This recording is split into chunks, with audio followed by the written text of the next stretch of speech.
Francesco Rizzuto, who is in Liverpool for us. He's a professor of European law at Liverpool Hope University. Thank you so much, Professor, for joining us here on the NewsHour. Now, reports say more than 25,700 people have made the journey in small boats this year, 3 times more than last year in 2020. Why are we seeing this sharp increase in numbers this year? I think that's a difficult question to answer. Good morning, everyone. Clearly, other routes have closed, but just to give you some figures, some perspective on this, in 2018, there were 600 attempts. In 2019, 2,300. Last year, 2020, 9,500. This year, 47,000. So it's absolutely clear that whilst other routes have become untenable, in other words, the Channel Tunnel and trucks and so on, because remember, we've also had 1 or 2 very, very terrible tragedies with people loaded on the backs of trucks that have ended up asphyxiated in the United Kingdom coming across. So there's no doubt that people smugglers are trying to find alternative ways of getting in. I Right. thought your report. Right. Yeah, Go ahead if you'd like to continue. yeah. I think that the interesting question that has arisen, I think the French have raised this: how are these people getting into France? Interesting number plates from Germany.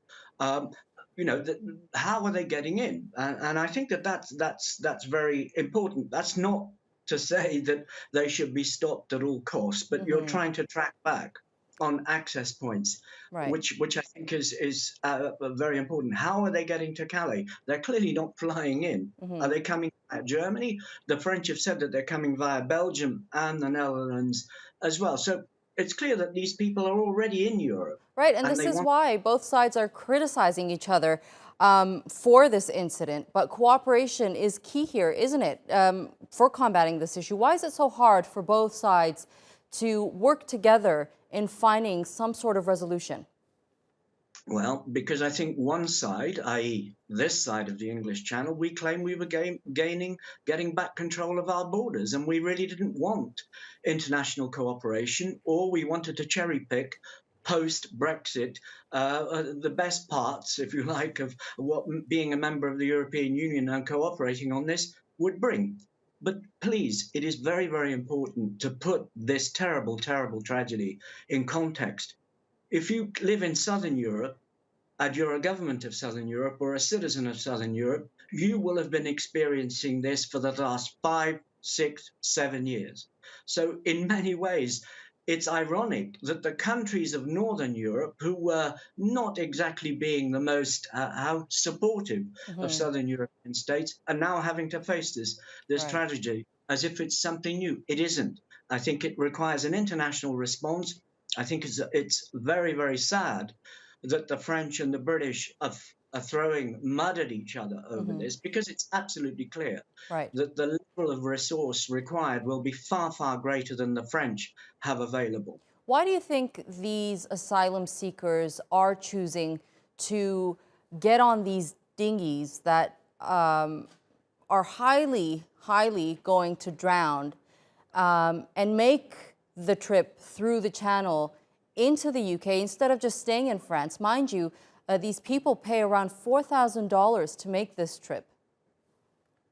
I think that is a very, very complex question to answer.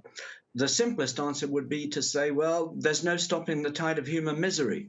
And clearly they want to go to the United Kingdom because of family reasons, because of linguistic reasons.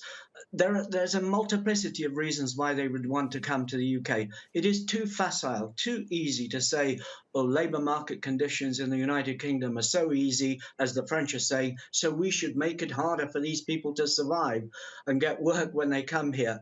That's not a very intelligent way of dealing with the problem.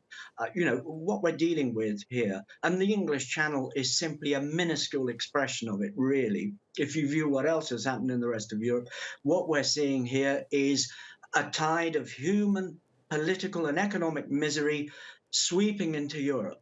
And the idea, like King Canute, that our governments, and certainly the British government, can stand and stop the tide coming in by some miracle is not sensible. We have to find alternative ways of dealing with these tides of human misery, really. We do indeed. All That's right. really the crux of it. All right, Professor, unfortunately, I'm going to have to end that there. But thank you so much for joining us here on the NewsHour. It was a pleasure having you here on TRT World.